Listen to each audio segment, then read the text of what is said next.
Hello guys, आज के इस वीडियो में हम डिस्कस करेंगे class 12 chapter 1 electric charges and fields के 3 questions. Question number 1.6 NCERT exercise, question number 1.7 and question number 1.8। चलो स्टार्ट करते हैं क्वेश्चंस को डिस्कस करना।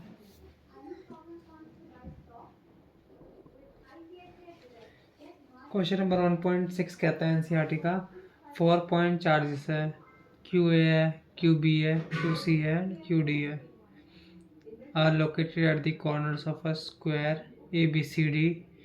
और स्क्वायर की साइड कितनी है, लेंथ 10 सेंटीमीटर है।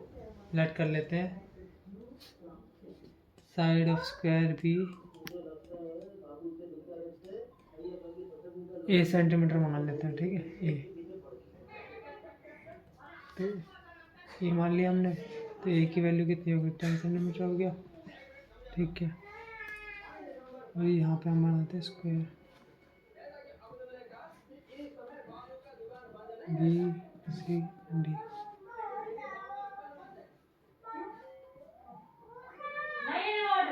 Q A Q B, Q A की वैल्यू 2 है, क्यू बी की वैल्यू -5 है, एंड क्यू सी की वैल्यू 2 है, क्यू डी की वैल्यू -5 है, ठीक है जी। अब वो बोल रहा है what is the force on charge of 1 microcoulomb place at the centre of the square.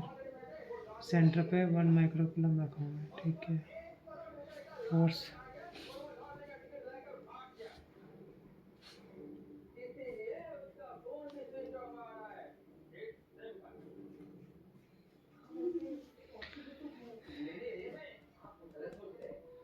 Centimetre है।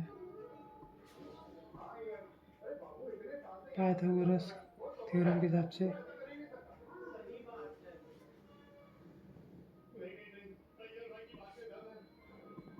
ट्रायंगल है, मेरी से मेरी बराबर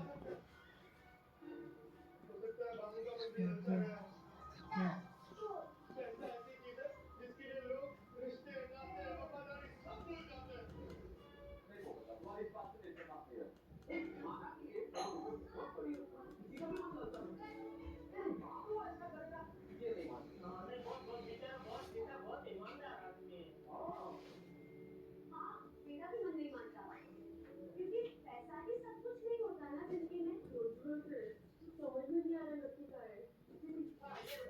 टेन बाई रूट 2 हो गया, ठीक है, क्योंकि वो क्या है, सेंटर है।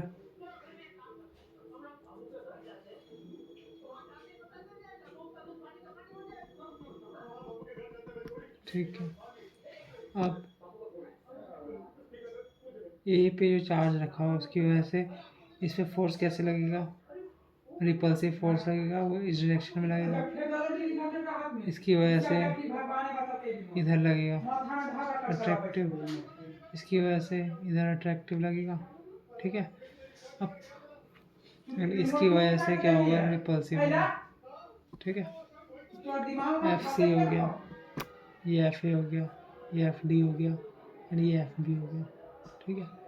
From the diagram or schematic figure we see that FA and FC are equal and opposite because दोनों का चार्ज सेम है। तो F क्या होता है कूलम्ब्स लॉ के हिसाब से, FC इज इक्वल टू के Q1 Q2 by are square होता है जी, ठीक है। ये डिस्टेंस सबके केस में सेम है, ठीक है। तो FC में ये हो गया, Q1 Q2 का प्रोडक्ट सेम है, तो क्या बोल सकते हैं, FC and FA get cancel out from vector as they are equal and act on opposite directions, ठीक है जी, ठीक है।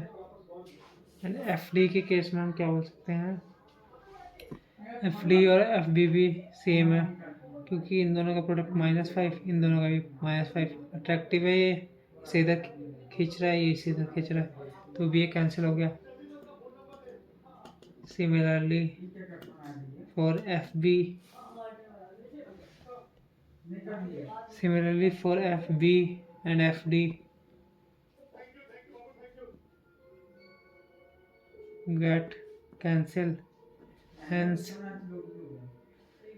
the FNAT acts on the center of square is 0 unit होगा। ठीक है जी। तो जो फोर्स एक्ट करेगा 1 माइक्रोकूलम पे जो कि सेंटर में है, ये सारे कैंसिल हो गए तो उसके ऊपर कोई फोर्स ही एक्ट नहीं करेगा, तो नेट फोर्स की वैल्यू कितनी होगी जी? 0 यूनिट हो गई हमारी। ठीक है, तो इसके ऊपर कोई भी फोर्स एक्ट नहीं करेगा। ओके, अब क्वेश्चन नंबर 1.6 डिस्कस करते हैं। 1.7 1.7 कहता है electrostatic field line is a continuous curve that is a field line cannot have certain breaks, why not? तो ये कह रहा है कि भैया एक इलेक्ट्रोस्टैटिक फील्ड लाइन जो होती है कंटिन्यूअस कर्व होती है, मतलब कि उसमें कोई सडन ब्रेक्स नहीं होता। ऐसा क्यों? क्योंकि अगर as we know from electrostatic field का जो इलेक्ट्रिक फील्ड का जो फॉर्मूला होता है वो क्या होता है? KQ/R² होता है जी। तो इलेक्ट्रिक फील्ड की वैल्यू बाय फॉर्मूला हम ये कह सकते हैं कि उसकी वैल्यू कभी ज़ीरो होगी नहीं, और होगी भी तो कहाँ पे होगी? When R tends to infinite.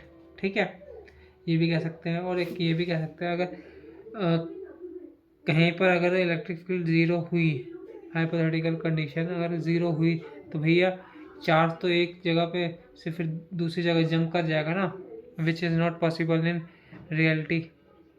That's why an electrostatic field line is a continuous curve, that is a field line cannot have sudden breaks। ठीक है,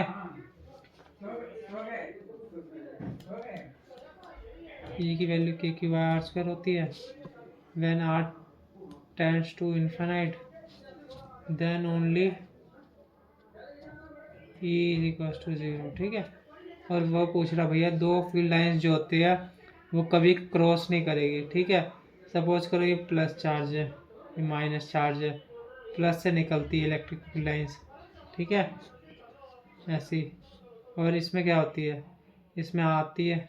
ठीक है, तो ऐसा हो सकता है कि कभी ऐसी हो जाए? नहीं हो सकता ना, practically it's not possible, because electric field अगर इंटरसेक्ट कर जाएगा तो एक कॉमन इंटरसेक्शन पॉइंट पे क्या होगा? दो डिफरेंट डायरेक्शंस हो जाएगी, which is in reality is impossible. That's why two field lines never intersect each other. ठीक है, समझ में आ गए? अब डिस्कस करते हैं एनसीईआरटी एक्सरसाइज का क्वेश्चन नंबर 1.8। ठीक है जी, क्या कहता है क्वेश्चन? पढ़ते हैं। 2 पॉइंट चार्जेस है, क्यू ए है 3 माइक्रोकुलम, क्यू बी है -3 माइक्रोकुलम, दोनों के बीच का डिस्टेंस है 20 सेंटीमीटर। मीडियम क्या है? वैक्यूम है। ठीक है जी, तो पूछ रहा है मिड पॉइंट ओ के ऊपर ए बी लाइन पे क्या इलेक्ट्रिक फील्ड होगी? ओके, तो इलेक्ट्रिक फील्ड का फॉर्मूला हम जानते हैं KQ/R² होता है जी। ठीक है, अब ए बी मान लेते हैं, इन दो चार्जेस जहाँ रखे हैं 3A -3A, वो जो है उन्होंने बताया सेंटर है, तो इसके बीच के डिस्टेंस 20 है, ये 10 हो गया भाई, ये भी 10 हो गया। ठीक है, तो ये अब इसे ऐसा यूनिट में कन्वर्ट कर लेते हैं तो 10 सेंटीमीटर में 10 की पावर -1 कर सकते हैं मीटर। ठीक है जी, अब यहाँ पे इलेक्ट्रिक फील्ड इसकी वजह से कितनी होगी भाई? पॉजिटिव है, पॉजिटिव तो भैया भेजता है, माइनस क्या करता है? पकड़ता है, तो ई नेट तो भैया दोनों का ऐड हो जाएगा ना, तो KQ/R² प्लस KQ/R²। ठीक है, Q1 Q2 बराबर है इन मैग्नीट्यूड, दैट्स वाई आई यहाँ लिख दिया मैंने। यहाँ अगर करूँगा तो क्या हो जाएगा भैया? 2KQ/R²। आर की वैल्यू कितनी है? 10 की पावर -1, तो 10 की पावर -2 हो जाएगा भैया। ठीक है जी, और 2KQ अब इसे पुट कर देते हैं। के की वैल्यू हम जानते हैं 9 × 10 की पावर 9 होती है जी, क्यू की वैल्यू यहाँ पे दे रखी है, कितनी दे रखी है 3 × 10 की पावर -6 हो गया जी, बाय 10 की पावर -2 हो गया, 2 3 6 6 नंबर 54 हो गए, × 10 की पावर 3 बाय 10 की पावर -2, तो कितना हो गया जी 54 हो गया जी, 54 × 10 की पावर 5 न्यूटन पर कूलम हो गया जी। और किस डायरेक्शन में होगी जी, इसकी डायरेक्शन होगी टुवार्ड्स होगी, ठीक है। ओके, अब वो सेकंड पार्ट कह रहा है if a negative charge of magnitude डाल दिया हमने, टेस्ट चार्ज नेगेटिव है, लेट्स ले लेते हैं क्यू टी, टेस्ट चार्ज है -1.5 × 10 की पावर -9 कूलम रख दिया जी। कहाँ रखा है इसने, if a negative charge test charge of magnitude is placed at this point, if a negative charge place कर दिया जी यहाँ पे हमने, ठीक है। What is the force experience by the test charge, अब ये भैया ये क्या करेगा, इसे नेगेटिव है इसे अट्रैक्ट करेगा, ये इसे रिपेल मारेगा, तो फोर्स नेट कितना हो जाएगा टुवार्ड्स ओ ए होगा ये, ठीक है जी। तो कितनी हो जाएगी Q/r², Q1 Q2/r² होता है 9 × 10 की पावर 9 इंटू Q1 कितना हो गया जी 3 × 10 की पावर -6 इंटू 1.5 × 10 की पावर -9 बाय 10 की पावर -2, ठीक है।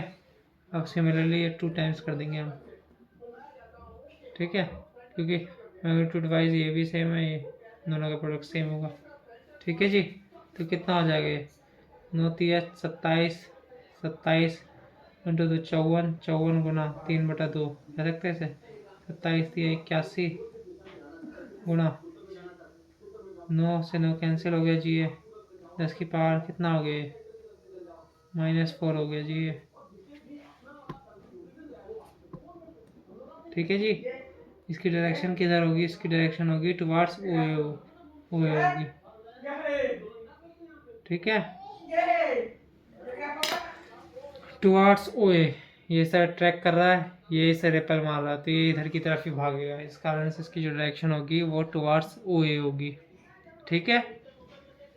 बस अभी के लिए इतना ही, और बाकी जो क्वेश्चंस है उसके लिए ऐसे ही मैं वीडियोस बनाऊंगा। अगर किसी को भी इस तरीके की वीडियोस अच्छी लगी हो तो वो सब्सक्राइब कर सकता है हमारे चैनल को और नोटिफिकेशन ऑन कर सकता है, ताकि आगे इन केस ऑफ फ्यूचर अगर किसी ऐसी वीडियोस नीड पड़े तो वो उसे हेल्प कर सके।